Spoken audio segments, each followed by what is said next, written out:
5 चरण पार, किसके दावे दमदार। आज हम इस 1 घंटे के बुलेटिन में आपको बताएंगे सीटवार तरीके से कि कहां पर कौन कितना वोट डाल रहा है, मतदान प्रतिशत क्या है और वो इशारा क्या कर रहा है। लेकिन आज की सबसे बड़ी खबर यही है कि जम्मू कश्मीर में आज कई जगहों पर वोटिंग ज्यादा हुई है मुंबई से भी। अगर श्रीनगर में आज मुंबई के मुकाबले ज्यादा मतदाता निकल रहे हैं तो ये लोकतंत्र के लिए बहुत बड़ी बात है, बहुत बड़ा सबक भी है, बहुत बड़ी संकेत भी है। आज हम इन सब पर चर्चा करेंगे। 5 दौर में 8 राज्यों केंद्र शासित प्रदेशों की 49 सीटों पर वोटिंग हुई, जिसमें रायबरेली, अमेठी जैसी हाई प्रोफाइल सीट्स भी शामिल हैं। मुंबई की 6 सीटें वोट डाले गए हैं। बात 3 कैबिनेट मंत्रियों की हो रही है। पीयूष गोयल जो कि नॉर्थ मुंबई से चुनावी मैदान में, अमेठी जहां से स्मृति ईरानी और लखनऊ जहां से राजनाथ सिंह। महाराष्ट्र में वोटिंग का आंकड़ा कम है। जम्मू कश्मीर के बारामूला में 1998 के बाद सबसे ज्यादा है। शाम 5 बजे तक करीब 57% वोटिंग हुई है। सबसे ज्यादा मतदान पश्चिम बंगाल में हुआ 73%।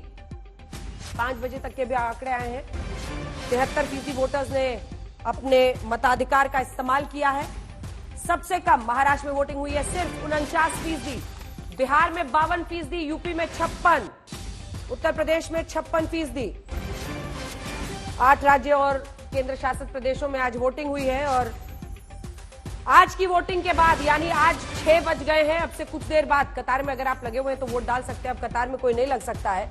आज की वोटिंग के बाद 79% सीट्स पर यानी 79% सीटों पर वोटिंग खत्म हो जाएगी। 428 सीटों पर वोटिंग खत्म हो जाएगी और माना यही जा रहा है कि मतपेटी में अब सील हो चुका है कि किसकी बन रही है 4 जून को सरकार। एनडीए या इंडिया दोनों गठबंधन जोर लगा रहे हैं। इससे पहले कि हम चर्चा की शुरुआत करें, अजय आलोक प्रवक्ता बीजेपी के, अभय दुबे कांग्रेस पार्टी के भदौरिया, अनुराग भदौरिया समाजवादी पार्टी के, अरविंद वाजपेयी एलजेपीआर के और प्रदीप गुप्ता आज हमारे साथ जुड़ रहे हैं जो कि एमडी है एक्सिस माइक इंडिया के। एग्जिट पोल जो बन रहा है लगातार, एग्जैक्ट पोल जिसकी हो रही है दुनिया भर में रिसर्च की आखिर सीट वाइज प्रेडिक्शन लोकसभा चुनाव में जिसने किया है, आज वही प्रदीप गुप्ता हमारे साथ जुड़ने वाले हैं। लेकिन इससे पहले कि हम चर्चा की शुरुआत करें, आइए आपको अपनी रिपोर्ट जरा दिखा देते हैं।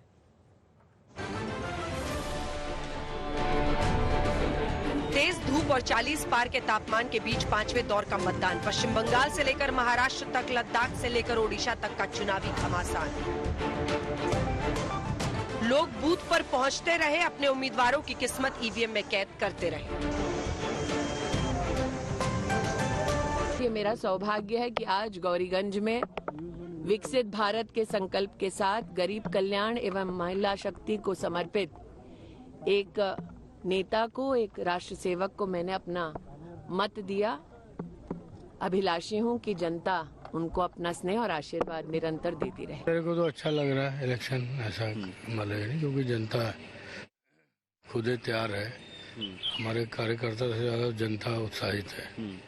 अच्छा, प्रियंका गांधी के आने से कितना बदलाव हुआ जो कैंपेनिंग में वो लगातार यहाँ रही? नेचुरली जैसे राहुल जी, प्रियंका जी, खरगे जी, ये तीनों लोग आए मेरी कैंपेन में तो अच्छा उसका प्रभाव पड़ा।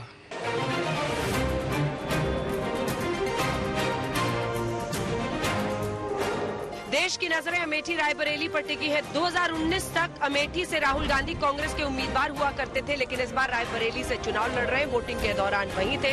एक बूथ पर पार्टी के कार्यकर्ताओं ने शिकायत की। राहुल ने अधिकारियों से बात की। नमस्कार, तुम भी वोट लगा रहे हो? तुम भी डालने आए हो? आप लोग वोट डालने नहीं दे रहे यहाँ पे? बस्ता लगा था, पर्चियां काटने में बस्ता जला दिए सब। अच्छा, कमकार प्रिसाइडिंग ऑफिसर से बात करी, आपने कंप्लेंट करी इसकी चुनाव आयोग में? आपने कंप्लेंट किया राहुल जी? जी। आज की तारीख में रायबरेली की जनता गांधी परिवार के उपेक्षित हो और गांधी परिवार से उपेक्षित होने के कारण, सुख दुख में कभी साथ न देने के कारण बहुत नाराज है, अपने को ठगी महसूस कर रही है। इसमें यूपी की 14 सीटों पर वोटिंग हुई तो महाराष्ट्र की 13 सीटों पर वोट डाले गए, जिसमें मुंबई की 6 सीटें भी शामिल थी। सीएम एकनाथ शिंदे ने पूरे परिवार के साथ कल्याण में वोट डाला तो उद्धव ठाकरे ने भी मताधिकार का प्रयोग किया। दोनों ओर से जीत के दावे किए गए। काम ही बोलता है, घर में बैठने वाले को वोट कोई करता नहीं। फेसबुक लाइव कैसे राज्य भी नहीं चलता है, देश भी नहीं चलता है, घर भी नहीं चलता, और इसलिए लोग उनको हमेशा के लिए घर में बिठा देंगे और काम करने वालों का साथ देंगे. आज एक मोठा निगेटिव्ह विषय हा जुमलेबाजांच्या बाजूनी जातोय, कारण पैशाचा पाऊस आता लोक स्वीकारणार नाहीत आणि पैसा घेऊन कोणी आपलं आयुष्य विकायला तयार नाहीये. पश्चिम बंगाल की 7, झारखंड की 3, बिहार की 5 सीटों पर वोटिंग हुई, जिसमें पाटलिपुत्र, हाजीपुर, सारण की हाई प्रोफाइल सीट शामिल है. पूरा यकीन है कि सारण की जनता अपनी इस श्रवण पुत्री को चुनने का काम करेगी और जो पैतृक संपत्ति लूटा हुआ जो बेटा है और कोरोना काल में जो सारण की जनता के साथ खड़ा तक नहीं रहा, उसको इस बार भगाने का काम करेगी. देखिए, तो जनता तय करेगी कि विकास क्या हुआ. विकास तो छोड़ दीजिए, 4 जून को क्या होगा, 400 पार होगा और क्या होगा. जम्मू कश्मीर के बारामूला में भी वोटिंग हुई. दोपहर 3 बजे तक के आंकड़े बता रहे हैं कि यहाँ 1998 के बाद सबसे ज्यादा वोटिंग हुई आज तक.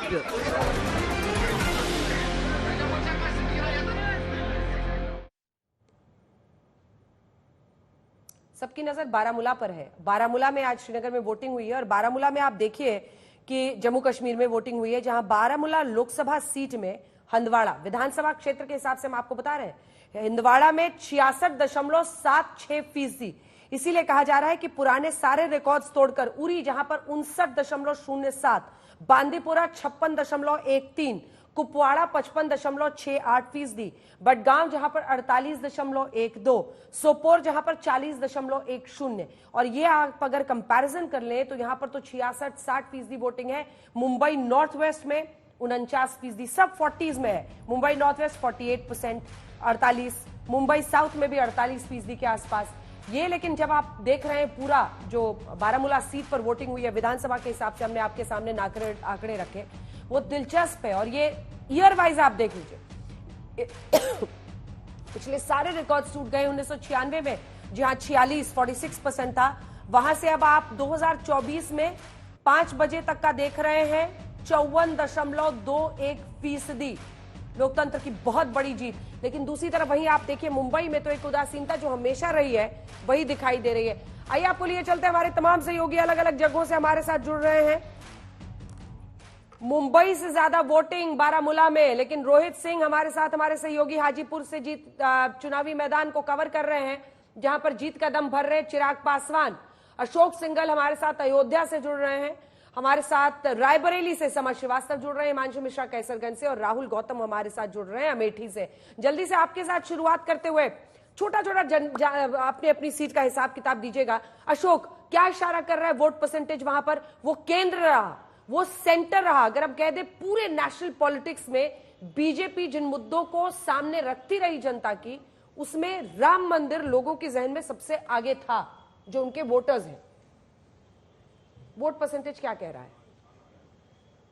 बिल्कुल अंजना, इसमें कोई दो राय नहीं है. राम मंदिर मुद्दा हमेशा से बीजेपी की सेंटर पॉइंट पे रहा, सेंटर पॉलिटिक्स का मुद्दा रहा हमेशा से. जब से बीजेपी का आंदोलन राम मंदिर आंदोलन रहा, उसके बाद से लगातार हर चुनाव में किसी न किसी तरीके से राम मंदिर का मुद्दा गाए बगाए उछलता रहा, चाहे वो बीजेपी की तरफ से हो या तमाम नेताओं की तरफ से, रैलियों में, जनसभाओं में हमेशा से देखा गया. लेकिन प्राण प्रतिष्ठा के समय पूरी अयोध्या राम में, पूरा देश राम में था, लाखों की तादाद में लोग आ रहे थे, उसके बाद भी लोग आते रहे. कल भी मैं जब अयोध्या पहुंचा तो मेरी फ्लाइट में भी अंजना भारी तादाद में लोग, उसमें मैक्सिमम लोग राम के दर्शन, रामलला के दर्शन करने वाले लोग थे देश के अलग अलग हिस्सों से. लेकिन अगर पोलिंग पैटर्न देखें आज सुबह से तो बहुत ज्यादा लंबी लंबी लाइनें नहीं थी अंजना. सुबह थोड़ा बहुत लोग दिखाई दिए.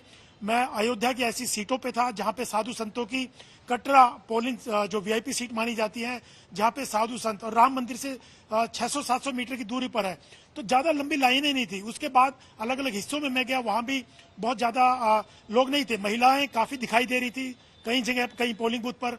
अब मैं जहां पर खड़ा हूं फैजाबाद का एक पोलिंग बूथ है, इक्का दुक्का लोग, शाम को अमूमन 4 बजे के बाद लोग काफी निकलते हैं, लाइनें लगी होती हैं.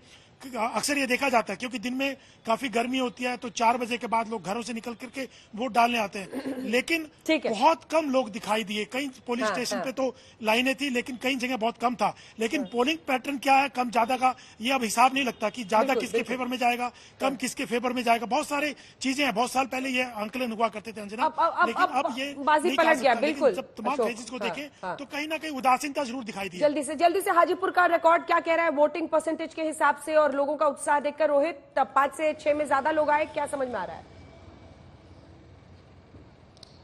अंजना, स्थिति वही है जो पहले चरण में थी, हालांकि थोड़ी सी बेहतर जरूर हुई है, लेकिन 60% का जो एक आंकड़ा है उसको छूने में पिछले 5 चरणों में बिहार के वोटरों के कह सकते हैं सांस फूल रही है। एक भी चरण में 60% का आंकड़ा अभी तक पार नहीं हुआ है। 5 बजे तक के अगर आंकड़े आपको बता दें हाजीपुर के साथ साथ पूरे बिहार की भी, तो केवल 52%। 1 घंटा अगर वोटिंग और होगा तो बहुत ज्यादा होगा, तो 55 से 58% जा सकता है।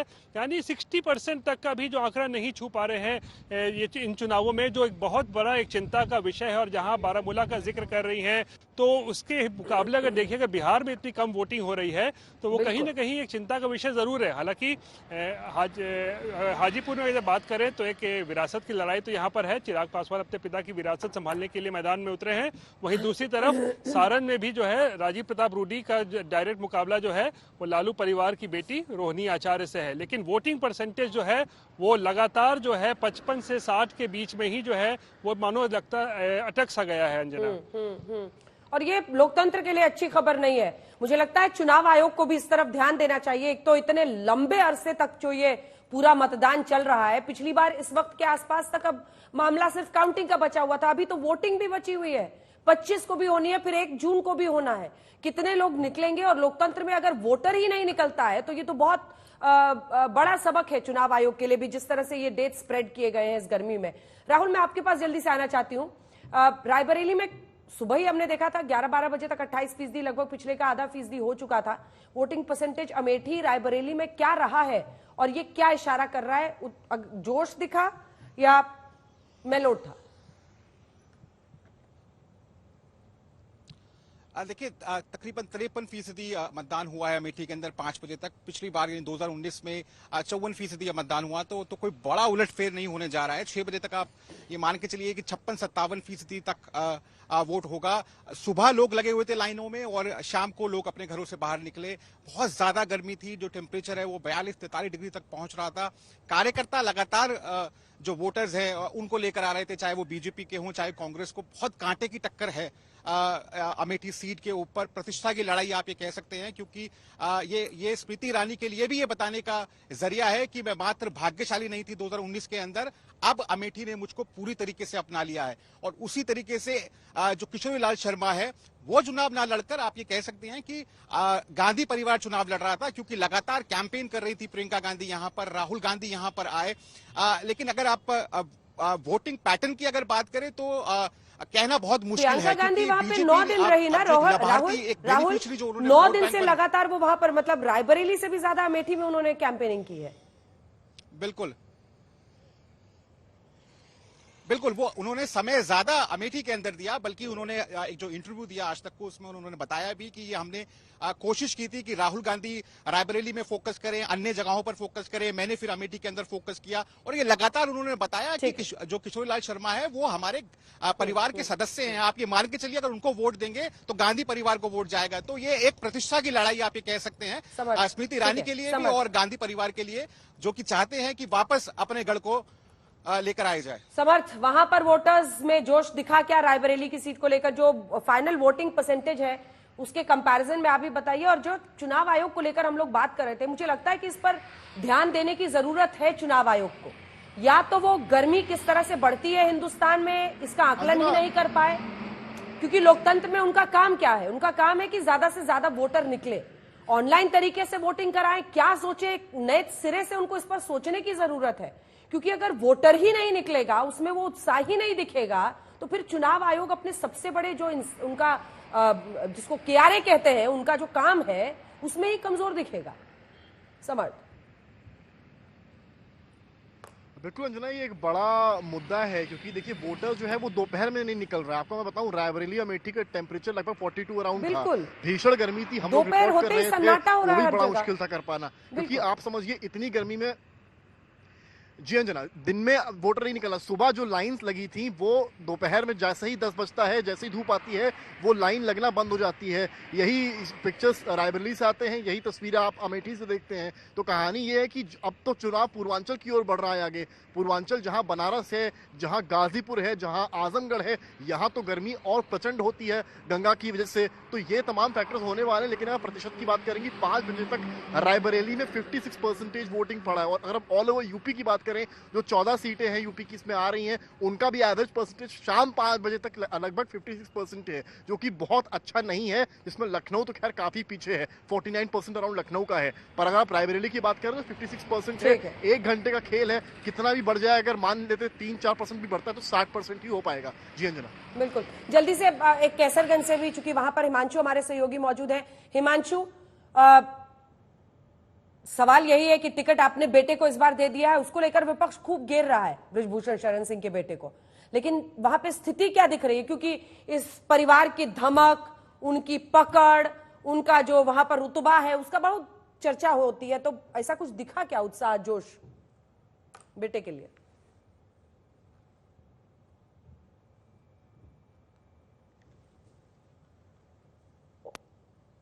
हिमांशु, ऑडियो ठीक नहीं है, बोलिए कैमरामैन को, शायद कॉर्ड लूज है। बोलिए, आवाज नहीं आ रही है।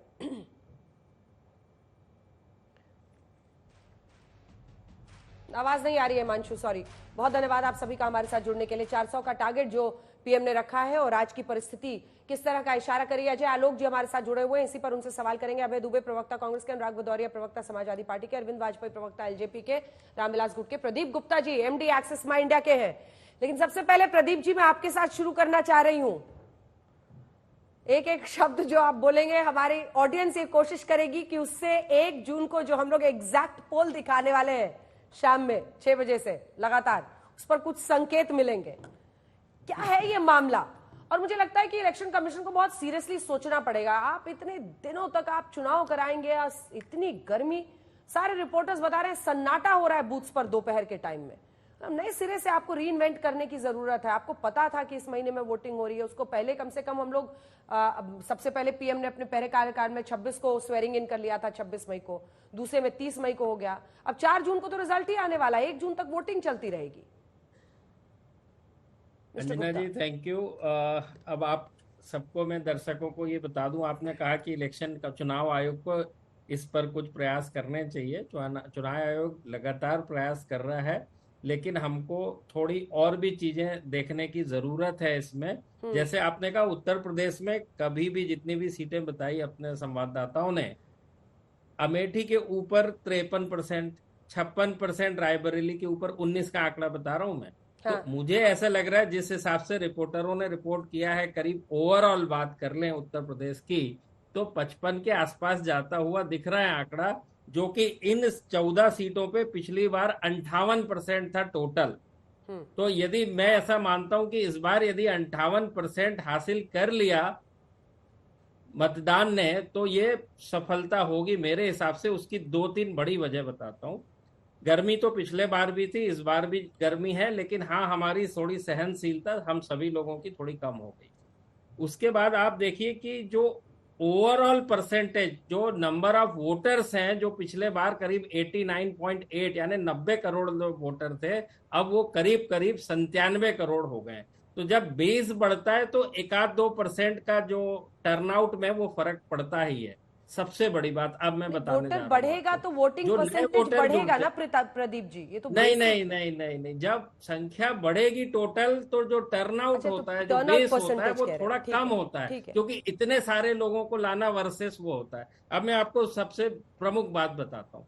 ये सब जानते हैं कि इंडिया जो है एक यूथ कंट्री की तरफ बढ़ चुका है। हमारी मेडन एज जो है वो करीब 28 साल के आसपास हो गई है। इसमें हुआ क्या है कि जो नए वोटर होते हैं, जो पहले हम जिसको 18 से 25 साल की उम्र की श्रेणी में रखते हैं, जो पहले 15 से 20% जो टोटल 100 इलेक्टर होते थे, वोटर होते थे, वो करीब 17%, यानी 15 से 20% का बीच का ले ले तो 17% होते थे। अब चूंकि नए संख्या जुड़ गई है तो ये संख्या बढ़ के हो गई 20 से 25%, यानी मेडन ले लें तो 22% के करीब, 22.5%। तो कहने का मतलब क्या हुआ कि जो इस उम्र के लोग होते हैं 18 से 25, वो विद्यार्थी होते हैं, वो हायर एजुकेशन के लिए बाहर होते हैं, वो जॉब के सिलसिले में बाहर होते हैं। जब आप नई जगह जाते हैं तो इतनी जल्दी वोटर आईडी नहीं बनाते हैं, थोड़ा एस्टैब्लिश होते हैं। जैसे मेरे खुद के ऑफिस में मैं बताऊं तो करीब 30 लड़के ऐसे हैं जो एनआईटी से यहाँ पर ट्रेनी, मैनेजमेंट ट्रेनी और वगैरह वगैरह हैं। उनमें से कुछ ही जा पाए वोट करने के लिए, ज्यादा करके लोगों ने डिसाइड किया नहीं। जबकि आज मैंने जो है खुद ने वोट किया है और हमारे ऑफिस में सभी ने फोटो भी खूब डाल रहे हैं प्रदीप जी अपना वोट का, कुछ बताइए, आगे बढ़िए। ये सब तो समझा दिया आपने। हाँ, तो अब मैं उस पे आ रहा हूँ। महाराष्ट्र की एक लास्ट बात कर लूं, चूंकि हम बॉम्बे में बैठे। महाराष्ट्र में भी जैसे आप लगातार बोल रही है, हाँ, उसमें वोट परसेंटेज ओवरऑल महाराष्ट्र में, लेकिन आज 13 में से 10 सीटें एमएमआर की हैं। आप जो 6 मुंबई की बोल रहे हैं, जैसे दिल्ली की 7 होती है, वैसे मुंबई, ग्रेटर मुंबई की 6 है, लेकिन एमएमआर मुंबई मेट्रोपॉलिटन रीजन की 10 सीटें हैं। और उसमें नासिक, डिंडोरी और वो है। तो उसमें सिटी में हमेशा से वोटिंग परसेंटेज कम होना ही होना है। लास्ट टाइम भी करीब इन 13 सीटों पे 56% था, जो आज के 5 बजे के रिपोर्ट जो आपने बताई वो 50 के क्रॉस कर चुका है। ठीक है, अब आते हैं कि 428 सीटें जैसे आपने बताया चुनाव हो गए, अब केवल 115 सीटें रह गई हैं। और इस 428 में भी दूसरी सबसे प्रमुख बात यह है कि दक्षिणी भारत और आज का चुनाव लेके महाराष्ट्र का, पश्चिमी भारत का पूरा चुनाव खत्म। अब रह गया केवल नॉर्थ इंडिया और ईस्टर्न इंडिया। आपका सबसे ज्यादा इंपॉर्टेंट दिल्ली, हरियाणा, पंजाब और हिमाचल प्रदेश, ऑफकोर्स उत्तर प्रदेश और पूर्वांचल, बिहार और उड़ीसा, झारखंड और पश्चिम बंगाल। तो अब इन 115 सीटों पे मैं कहता हूं कि फूड इज हाफ कुक्ड, यानी अभी खाना, हमारी बात करें कि एग्जिट पोल या एग्जिट पोल में क्या संभावनाएं बनती नजर आ रही है, तो मैं कहूंगा कि थोड़ा सा और इंतजार करें। ये अच्छा नहीं होगा किसी के भी टेस्ट, यदि बीच में ऐसा खाना परोस दिया जाए और सबका टेस्ट खराब हो जाए। तो थोड़ा सा और इंतजार कीजिए। और हम पूरी शिद्दत के साथ कोशिश कर रहे हैं। हम एग्जिट पोल तो बैन है, हम पोस्ट पोल करते हैं। और आज तक, यानी आज का चुनाव हुआ, उसके बाद कल परसों से इसकी प्रोसेस चालू होगी, 4 लाख से ज्यादा लोगों से हम बात कर चुके हैं, जो पिछले 4 चरणों तक सीटें वोटिंग हुआ था 379। तो उस दिन आपका मतलब, उस दिन आपके कुछ लोग प्रशंसक भी बनेंगे, तो इसी पैनल में जो बैठे लोग हैं, पहले परिणाम देने की हम हमेशा कोशिश। प्रदीप जी, सबसे मजेदार क्या है कि उस दिन देखिए आपके कुछ प्रशंसक बनेंगे और कुछ निंदक जो है वो भी बनेंगे। तो दोनों के लिए तैयार रहिएगा, सारा अपना जो बॉक्सिंग ग्लव्स वगैरह है, शील्ड भी लगा के आइएगा। अजय आलोक जी, आप 2 लाइन बोल लीजिए। ओखली में सर दिया है तो डरना क्या, ये तो तय है कि किसी की जीत होगी, किसी की हार होगी। हार वालों ने हमको मुक्के और जो आपने कहा कि सारी की सारी अपनी भड़ास जो है हमारे ऊपर ही निकालनी है, ठीक है, हम उसके लिए तैयार हैं हमेशा की तरह से। बिल्कुल। उस दिन लोग आपका डांस मुस्कुरा रहे हैं। हाँ, अनुराग जी भी मुस्कुरा रहे हैं, अजय आलोक जी भी मुस्कुरा रहे हैं। उस दिन आप डांस वांस भी करते हैं, तो उसके लिए भी लोग इंतजार करते हैं कि भाई प्रदीप जी का उस दिन दिखेगा, अगर उनका 4 जून को सही आता है नतीजा। अजय आलोक जी, आपके साथ शुरुआत करते हुए, देखिए ये फेज बहुत इंटरेस्टिंग इसलिए भी है कि आपके 3 कैबिनेट मंत्री, राजनाथ सिंह हो लखनऊ से, या फिर स्मृति ईरानी जी हो अमेठी से, या फिर नॉर्थ मुंबई से, जो पहली बार आपने ग्राउंड पर उतारा है बैटिंग बॉलिंग के लिए, पूरा कैप वैप लगा के, सारा नी पैड लगा के, पीयूष गोयल जी को। आपके 3 कैबिनेट मंत्री, 7 राज्य मंत्री, सब चुनावी मैदान में है। 49 सीट्स ये है, जिसमें पिछली बार आपको भारी सफलता मिली थी। एनडीए की झोली में ही ज्यादातर सीटें आई थी, जो उस वक्त यूपीए गठबंधन था 1-2। आपको लग रहा है ऐसी परफॉर्मेंस आप रिपीट कर पाएंगे, और अगर ऐसा है तो उसकी वजह क्या है? देखिए अंजना जी, निश्चित तौर पे परफॉर्मेंस तो रिपीट नहीं होगी, परफॉर्मेंस इंप्रूव होगी। जितने हम पिछले जीते थे, आपसे पहले भी बात हो रही थी लास्ट शो पे, जब लोग बात कर रहे थे इस 5वें चरण की, हमने यही कहा था कि हमने अपना टारगेट बढ़ा दिया है, माइलस्टोन अचीवमेंट टारगेट बढ़ाया है। कहाँ बढ़ाया, मैंने वही बताया कि पश्चिम बंगाल में हम बढ़ेंगे, उड़ीसा में हम बढ़ेंगे। ये तमाम राज्य हैं चाहे महाराष्ट्र हो, हम बहुत अच्छा करने जा रहे हैं। तो हमारी बिल्कुल पिछले 2019 के हिसाब से इस 5वें चरण में हमारा पिछले बार से भी अच्छा प्रदर्शन होगा। इस बार उम्मीद है कि 49 में से हम 40 से 45 के बीच में रहेंगे। ये एकदम बिल्कुल मैं आपको गारंटी के साथ कह रहा हूं, और इसी के साथ हमारा कारवां 350 क्रॉस कर जाएगा। अब बाकी लोग बस अपना अपना गिनते रहे कि 50 क्रॉस कर रहे हैं कि नहीं, 40 क्रॉस कर रहे हैं कि नहीं। आज तो राहुल गांधी गो बैक के भी नारे लग गए हैं अच्छी तरह से। लगता है यूपी से पैक करवा के ही लोग भेज देंगे। परमानेंटली पैक होने की तैयारी में कांग्रेस है यूपी से। और जनता का एक उत्साह है। वोटिंग परसेंटेज कम होने के बहुत सारे कारण हैं अंजना जी। जैसे मैं बिहार में कह सकता हूँ कि वोटिंग परसेंटेज का मुख्य कारण तो एक ये भी है कि जितने लोग पलायन किए हुए वो लोग वोट देने नहीं आए, और पलायन करने वाले बिहारियों में लगभग 1 से 1.5 करोड़ की आबादी बिहार की हो जाती है। दूसरा, कोरोना काल के बाद वोटर लिस्ट में एडिशन तो हुआ है, सिलेक्शन भी नहीं हुआ है। तो ये सब तमाम कारण, प्लस मौसम है ही है। लेकिन तब भी बिहार में अमूमन पिछले बार भी 58% वोट परसेंटेज रहा था। इस बार हमें उम्मीद है कि 59-60 तक पहुंचेगा, क्योंकि बहुत कॉन्स्टिट्यूंसी में लोग अभी भी लाइन लगा के खड़े हुए हैं। हाँ। तो जब तक लोग का वोट नहीं पड़ जाए, फाइनल फिगर्स तो इलेक्शन कमीशन जब रिलीज करेगा तभी पता चल पाएगा। लेकिन वोट अच्छी तरह से पड़ रहा है और लोगों में उत्साह है, और लोग चाहते हैं कि एक विकसित भारत बने, उसी के लिए वोट पड़ रहा है। चलिए जल्दी से अब चलते हैं अभय दुबे जी के पास। अभय दुबे जी, यहाँ तो रायबरेली बचाना है राहुल जी को, और 9 दिन 10 दिन वहां पर प्रियंका जी उनके लिए कैंप कर रही थी अमेठी में और रायबरेली में।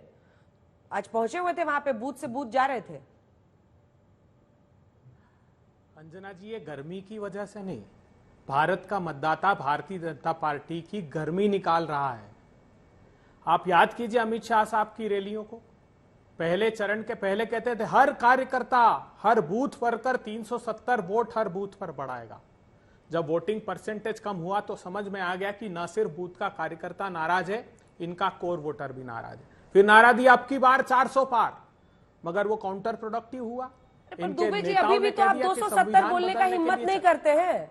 दुबे जी, इतना सब जो अभी जो बोल रहे हैं, तब भी तो 270 का हिम्मत दिखाइए बोलने का। आप भी साहस दिखाइए प्रतिपक्षियों को निर्बाध रूप से बोलने देने का, 10-20 सेकंड कम से कम। बोलिए।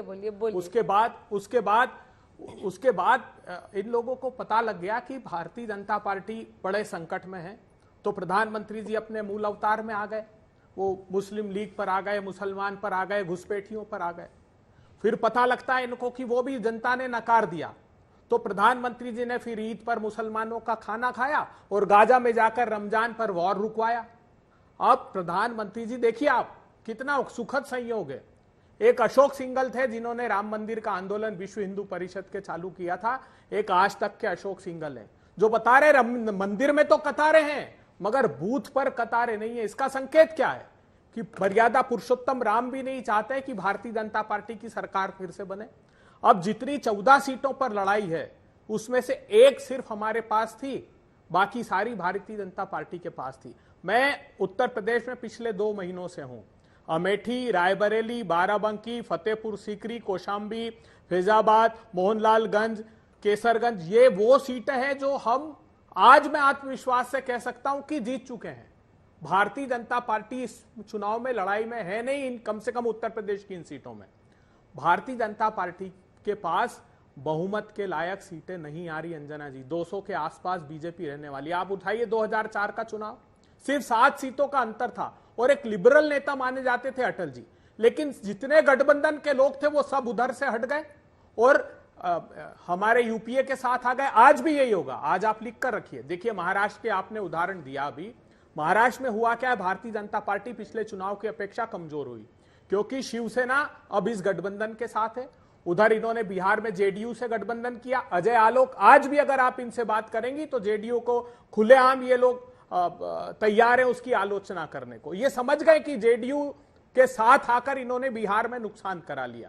तो जो हिंदी हार्टलैंड की 322 सीटें अगर आप उठाकर देखेंगी तो चाहे वो हिमाचल प्रदेश हो, उत्तराखंड हो, हरियाणा हो, मध्य प्रदेश, छत्तीसगढ़, राजस्थान, 322 में से सिर्फ 9 सीटें जीते थे। आज इन पर हम कम से कम 125 सीटें कांग्रेस पार्टी इस चंक में से जीत रही है। तो हम लोगों ने बहुत अच्छी बढ़त बना ली है और भारतीय जनता पार्टी की सरकार इस बार नहीं बन रही है।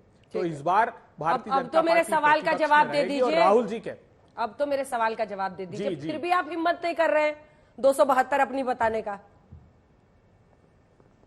मैंने कहा आपको, मैंने आपको पहले दिन के शो में कहा था कि 2004 में 335 सीटें थी हमारी गठबंधन की, यूपीए की।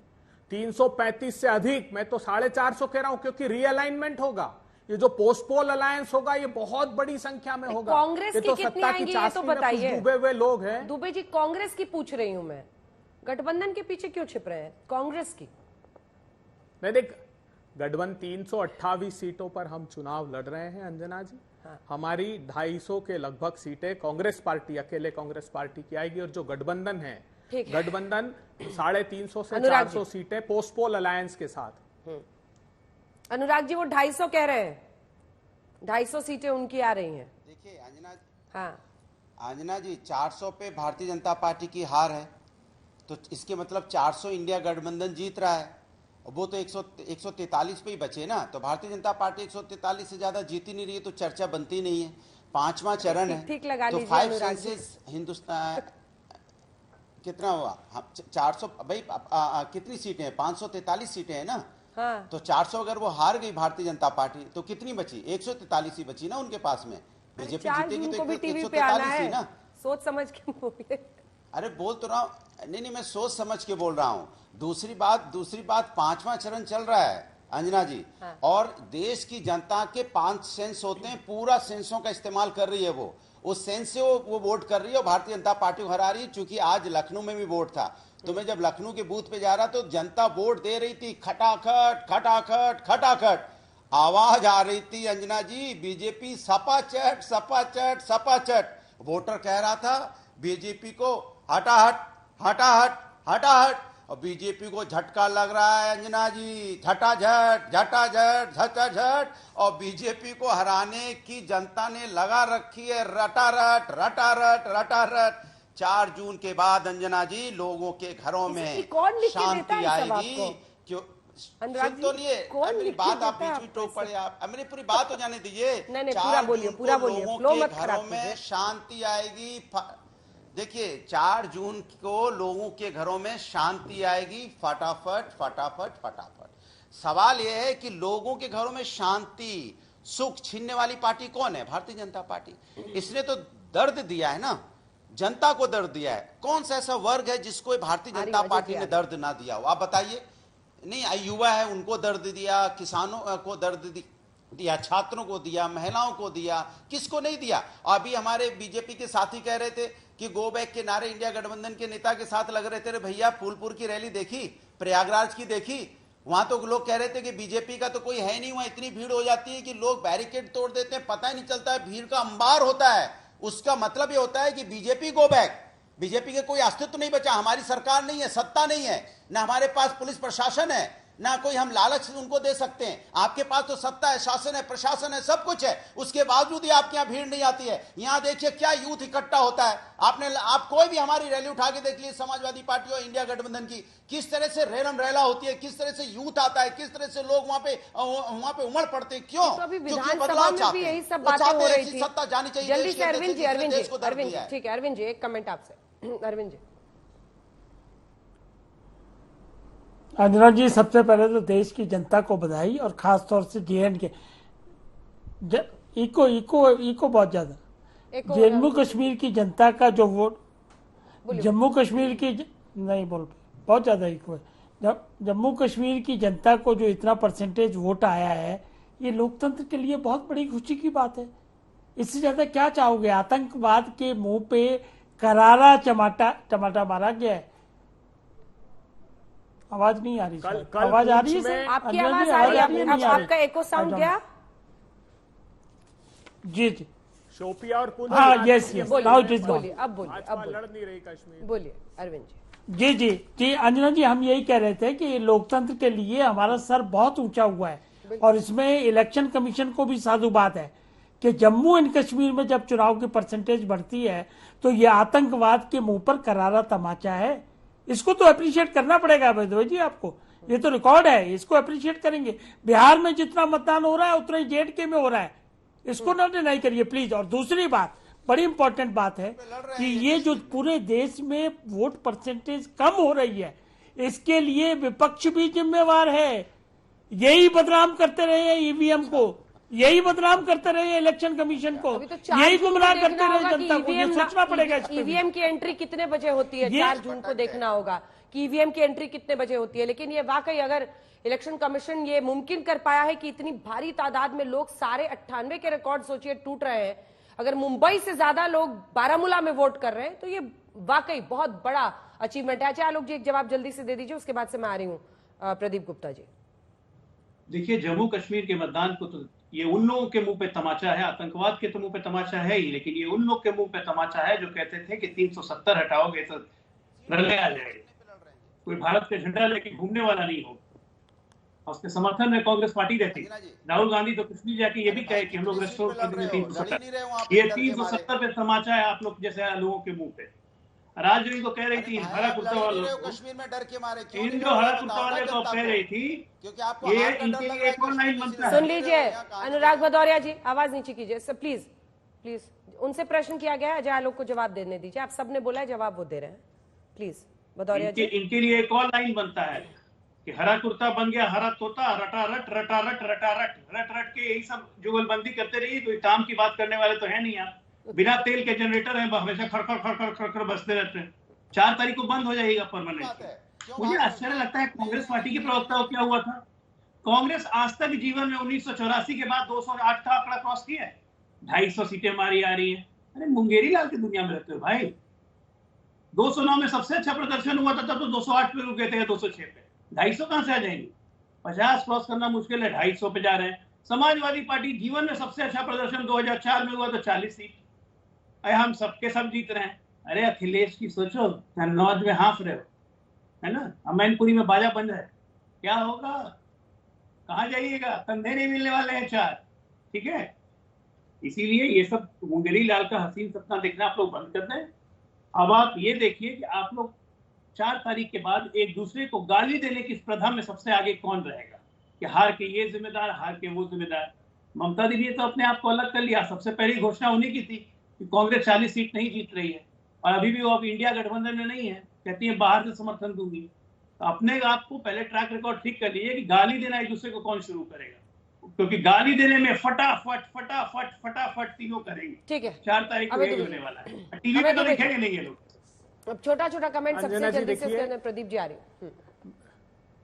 देखिए कश्मीर में भारतीय जनता पार्टी चुनाव ही नहीं लड़ रही है।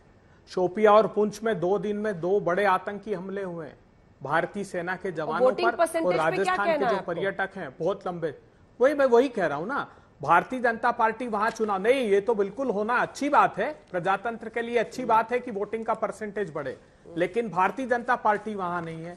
बड़ी बात क्या हुई है इस चुनाव में, जो नेशनल नैरेटिव था, जो पिछली बार पुलवामा और इसकी वजह से था, जिसपे वोट मांगे थे मोदी जी ने शहीद सैनिकों की, इस बार नहीं था, तो वो कंस्टिट्यूएंसी पर चले गया। और भारतीय जनता पार्टी के नाकारा जो लोग जीत कर आ गए थे सिर्फ नाम पर प्रधानमंत्री जी के, वो इस बार सारे संसदीय क्षेत्रों में चुनाव हार रहे हैं। प्रदीप जी जल्दी से एक बार आपके पास आते हुए, क्योंकि आखिरी के 40 सेकंड बचे हैं, मुझे बताया जा रहा है ये फेज, और अभी तक के 428 सीट, 79% सीट्स पर वोटिंग खत्म हो चुकी है, बहुत कम 21% सीट्स बचे हैं।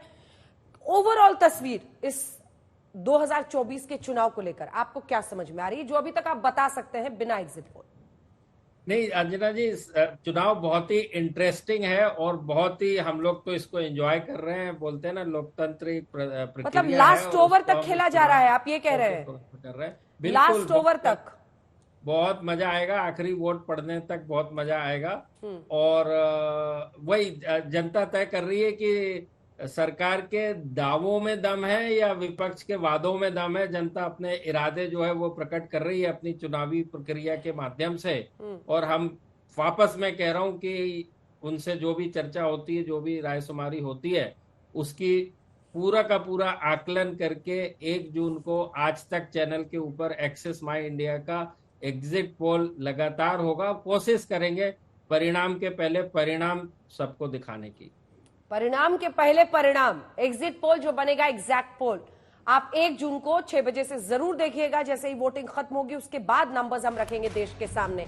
इसी के साथ इस बुलेटिन में इतना ही। देश दुनिया की बाकी खबरों के लिए देखते रहिए।